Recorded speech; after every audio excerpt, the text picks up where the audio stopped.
ये एमआरएस की तैयारी करने वाले स्टूडेंट्स, मैं आप लोगों के हिसाब किताब से कोशिश कर रहा हूँ कि केवल कुछ पॉइंट, मतलब आप ये मानो कि जो आपके एग्ज़ाम पॉइंट ऑफ व्यू से आप लोग जितना लिख सकते हो उतना ही बताऊँ। अदरवाइज़ जो ये थ्योरीज हैं ये काफ़ी बड़ी बड़ी हैं।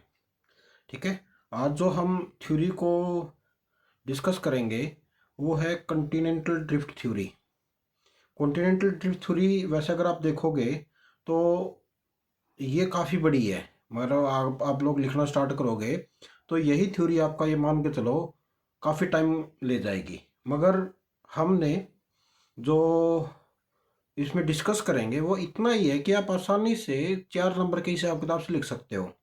और इस क्वेश्चन की आने की संभावना सबसे ज़्यादा है कि जब भी मैं एसएस का, मैं ज्योग्राफी का सिलेबस देखता हूँ, तो इसमें जो ये थ्योरी है ये सबसे ज़्यादा आने की संभावना रहती है। क्योंकि बाकी जो पार्ट हैं, जैसे कि हमने आज आज से पहले जितना भी पार्ट ज्योग्राफी का डिस्कस किया है, उसके अंदर आप ये मानो कि छोटे क्वेश्चन ज़्यादा बनते हैं।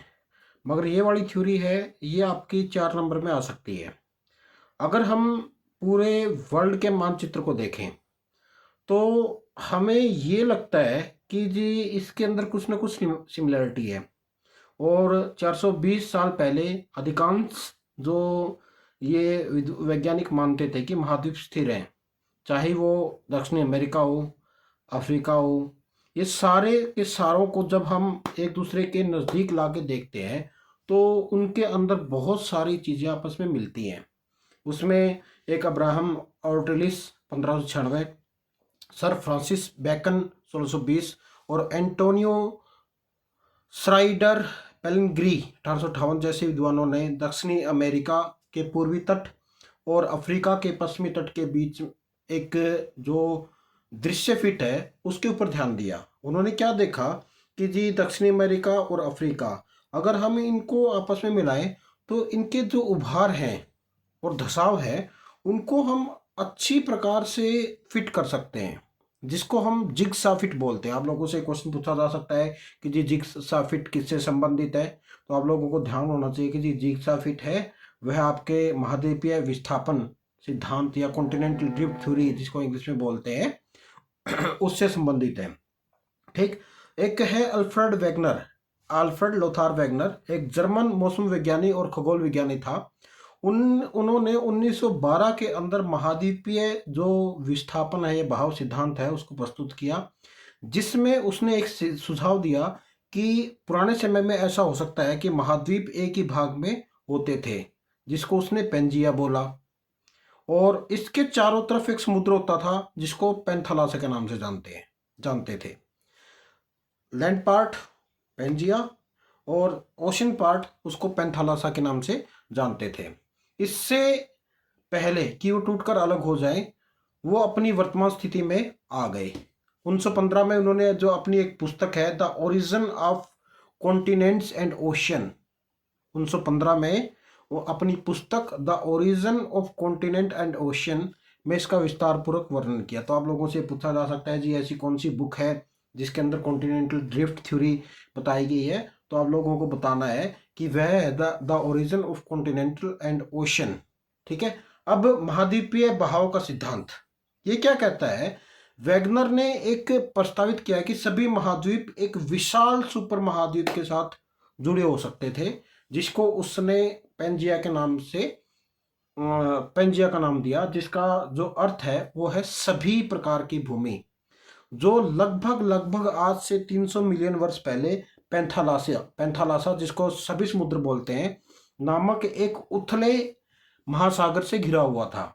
लगभग लगभग आज से 200 मिलियन वर्ष पूर्व, जैसे कि मेसोजोइक ईरा का टाइम आता है, पेंजिया दो महाद्वीपों से अलग होना शुरू हुआ।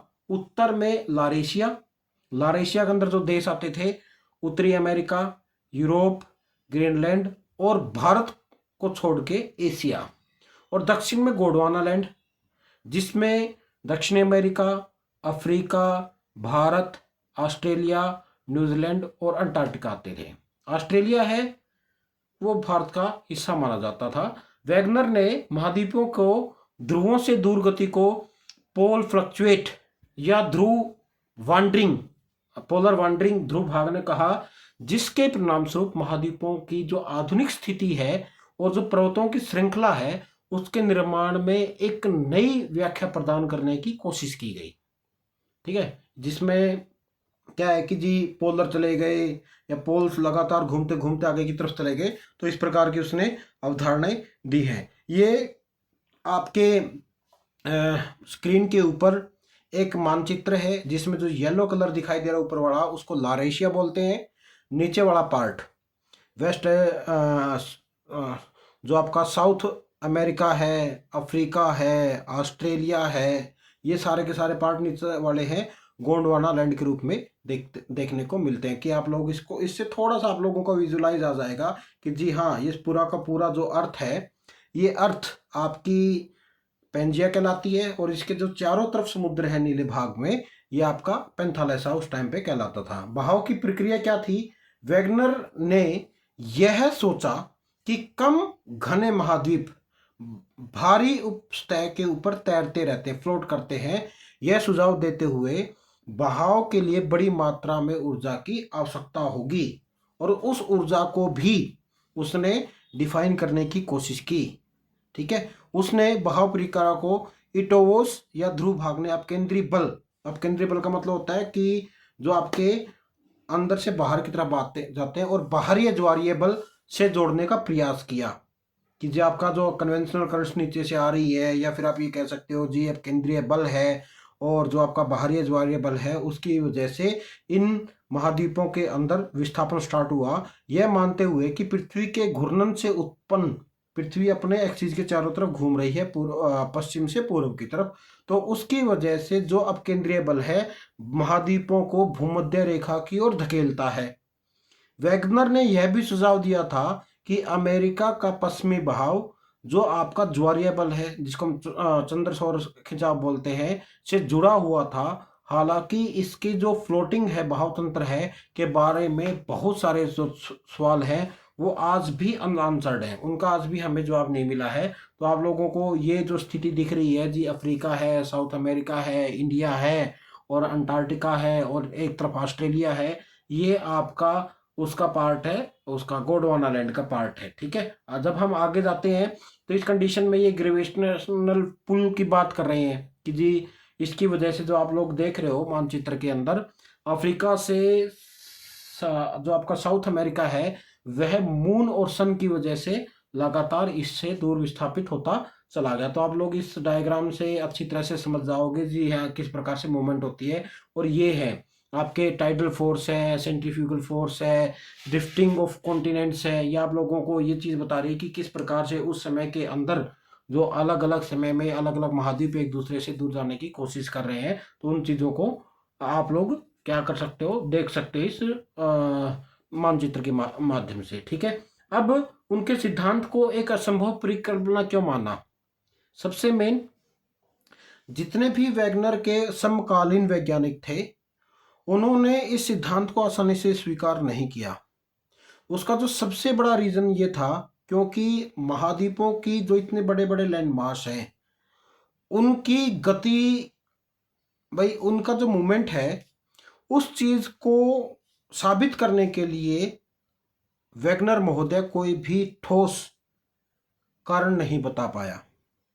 दूसरा, जो वैगनर ने सुझाव दिए थे ज्वारीय बल का, उसकी वजह से अमेरिका के पश्चिम की वो है अमेरिका का पश्चिम की तरफ बहाव का जिम्मेदार था, जो कि अच्छा नहीं था। अच्छा का मतलब क्या है कि हम उसके ऊपर विश्वास ही नहीं कर सकते। यदि यह महाद्वीपों को स्थानांतरित करने के लिए पर्याप्त मजबूत होता तो 1 वर्ष के भीतर पृथ्वी के घूर्णन जो गति है वो पश्चिम से जो पूर्व घूमती है उसको रोक सकता था। भूवैज्ञानिकों ने अटलांटिक तटों के मिलाप की सटीकता के ऊपर भी सवाल उठाए हैं और हेरलॉर्ड जेफरीज और चेस्ट लॉन्गवेल जैसे जितने भी आपके भूभौतिकविदों ने वैगनर के साक्ष्यों के ऊपर संदेह व्यक्त किया है, यह दावा करते हुए कि पृथ्वी की क्रस्ट प्रस्तावित बलों से प्रभावित होने के लिए बहुत मजबूत है। मतलब जो भी इसके पीछे उसने रीज़न दिए हैं या फिर आपके दीक्षा फिट की बात कही है या और चीज़ें बताई है, वो सारी की सारी चीज़ें क्या करती हैं, इस पूरी की पूरी थ्योरी को पूरी तरह से एक्सप्लेन करने में असमर्थ साबित हुई है। आधुनिक विकास और महाद्वीपों का बहाव स्थिति, उनकी जो अस्वीकृति आई 40 वर्षों के भीतर, महाद्वीपों की जो अक्षैतिज गति है उसका मुख्य विचार जो प्लेट टेक्टोनिक्स थ्योरी है उसने किया, खासकर अटलांटिक में मिड ओशियनिक रिज प्रणाली के तकनीकी विकास के बाद। जो आपका मिड अटलांटिक रिज है उसमें जो उसकी उत्पत्ति हुई है उसके बारे में जो आपका प्लेट टेक्टोनिक सिद्धांत है उसने अच्छी तरह से डिस्क्राइब किया। दूसरा, जितने भी आपके ब्रिटिश भूवैज्ञानिक हैं, आर्थर होम्स ने महाद्वीपीय बहाव के लिए ऊपरी मंडल में संवहन धाराओं की अवधारणा प्रस्तावित की कि जितना भी मूवमेंट हुई है महाद्वीपों के अंदर उसके पीछे जो संवहनीय धाराएं हैं उनके मेनली सपोर्ट रहा है। ठीक है, एक प्रक्रिया जिसके बाद हैरी हस है जिसने सबसे पहले प्लेट शब्द का प्रयोग किया था 1962 में, एक और नया सिद्धांत लेके आया जिसको हम सी फ्लोर स्प्रेडिंग पर अपने विचार प्रस्तुत किए एक पेपर के अंदर। तो ये सब क्या चीजें कहती है, ये सब चीजें जो प्लेट टेक्टोनिक सिद्धांत है उसके अगेंस्ट खड़ी होती है। ठीक है, अब अल्फ्रेड वेगनर से एक युवा भूगोलवेता क्या सीख सकता है? आप लोगों से क्वेश्चन आ सकता है कि अल्फ्रेड वेगनर है उन्होंने अपना सिद्धांत दे दिया मगर इससे आपका एक भूगोलवेता क्या सीखेगा? तो पहली बात, उनके जितने भी सिद्धांत थे शुरू में उसका बहुत ज़्यादा मजाक उड़ाया गया। वैगनर ने बड़ी दृढ़ता से और अनुभवजन्य अवलोकन के साथ धैर्य करके सबसे महत्वपूर्ण व्यक्तिगत लक्षण थे। मतलब क्या है कि ऐसे नहीं, इंपिरिकल जो आपका एक्सप्लेनेशन है वैगनर महोदय ने वो देने की कोशिश की गई है। दूसरा, महाद्वीपीय बहाव के विचार को प्लेट टेक्टोनिक सिद्धांत के रूप में वैज्ञानिक रूप से लगे पुष्टि होने में लगभग 60 वर्ष का समय लगा। ठीक है, उसके सिद्धांत की जो अंतिम पुष्टि है वह भूकंप और ज्वालामुखियों के वैश्विक वितरण को समझने के लिए जो एक अध्ययन किया गया था उसने उसको और ज्यादा बल दिया, जिसमें आपदा प्रवण क्षेत्रों की पहचान करने में मदद मिले, क्योंकि जितने भी आपके भूकंप है और ज्वालामुखी है वो प्लेट किनारों के ऊपर आते हैं। तो ये कुछ एक चीजें हैं जो हमारे जो क्या बोलते हैं नई उम्र के जो भूगोलवेता है या वैज्ञानिक है उनके लिए एक, आप कह सकते हो, एक गाइडलाइन दे के गई है। ठीक है, तो आप लोगों को जब भी ये क्वेश्चन आए तो अगर आप अपने आंसर में ये चीज लिखा होगे और इस प्रकार के डायग्राम बनाया होगे तो आप लोगों को क्या मिलेगा, एक बेनिफिट मिलेगा और आपका जो पेपर है वो टाइम से पूरा हो जाएगा। बहुत बहुत धन्यवाद। फिर भी मैं इसके ऊपर जैसे ही शॉर्ट टर्म में इसका क्या बोलते हैं सिलेबस पूरा होता है तो मैं आप लोगों के लिए इसके लिए एक लॉन्ग वीडियो भी बनाने की कोशिश करूंगा। बहुत बहुत धन्यवाद। Thank you.